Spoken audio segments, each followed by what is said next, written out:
Leeching of Kayns Leg, 500 blind men, and 500 deaf men, and 500 limping men, and 500 dumb men, and 500 crippled men. The 500 deaf men had 500 wives, and the 500 limping men had 500 wives, and the 500 dumb men had 500 wives, and the 500 crippled men had 500 wives. Each 500 of these had 500 children and 500 dogs. They were in the habit of going about in one band, and were called the Sturdy Strolling Beggarly Brotherhood.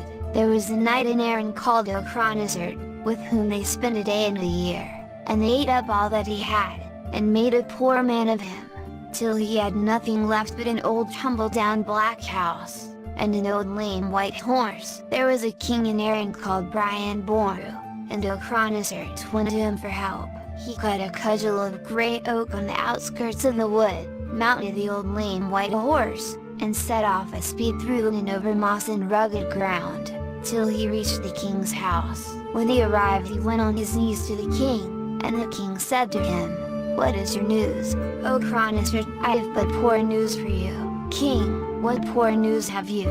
said the king. "That I have had this sturdy strolling beggarly brotherhood for a day and a year, and they have eaten all that I had, and made a poor man of me," said he. "Well," said the king, "I am sorry for you. What do you want?" "I want help," said O'Cronizert, "anything that you may be willing to give me." The king promised him 100 cows. He went to the queen, and made his complaint to her, and she gave him another 100. He went to the king's son, Murdoch MacBrien, and he got another 100 from him. He got food and drink at the king's, and when he was going away he said, "Now I am very much obliged to you. This will set me very well on my feet. After all that I have got, there is another thing that I want." "What is it?" said the king. "It is a lapdog that is in and out after the queen that I wished for."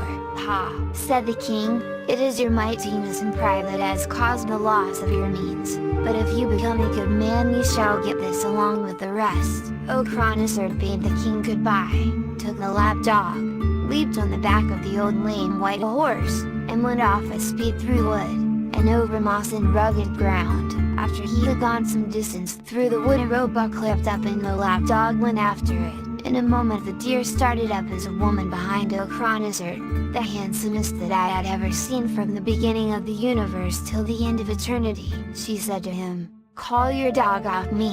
"I will do so if you promise to marry me," said O'Cronizert. "If you keep 3 vows that I shall lay upon you I will marry you," said she. "What vows are they?" said he. "The first is that you do not go to ask your worldly king to a feast or a dinner without first letting me know," said she. "Hawk," said O'Cronizert, "do you think that I cannot keep the vow? I would never go to invite my worldly king without informing you that I was going to do so. It is easy to keep that vow. You are likely to keep it," said she. "The second vow is," said she, "that you do not cast up to me in any company or meeting in which we shall be together, that you found me in the form of a deer." "Who?" said O'Cronizert, "you need not to lay that vow upon me. I would keep it at any rate." "You are likely to keep it," said she. "The third vow is," said she, "that you do not leave me in the company of only one man while you go out." It was agreed between them that she should marry him. They reached the old tumble-down black house. Grass they cut in the clefts and ledges of the rocks. A bed they made and laid down. O'Cronizert's wakening from sleep was the lowing of cattle and the bleating of sheep and the neighing of mares, while he himself was in a bed of gold on wheels of silver, going from end to end of the tower of Castletown. "I am sure that you are surprised," said she. "I am indeed," said he. "You are in your own room," said she. "In my own room," said he. "I never had such a room." "I know well that you never had," said she, "but you have it now. So long as you keep me you shall keep the room." He then rose, and put on his clothes, and went out. He took a look at the house when he went out, and it was a palace, the like of which he had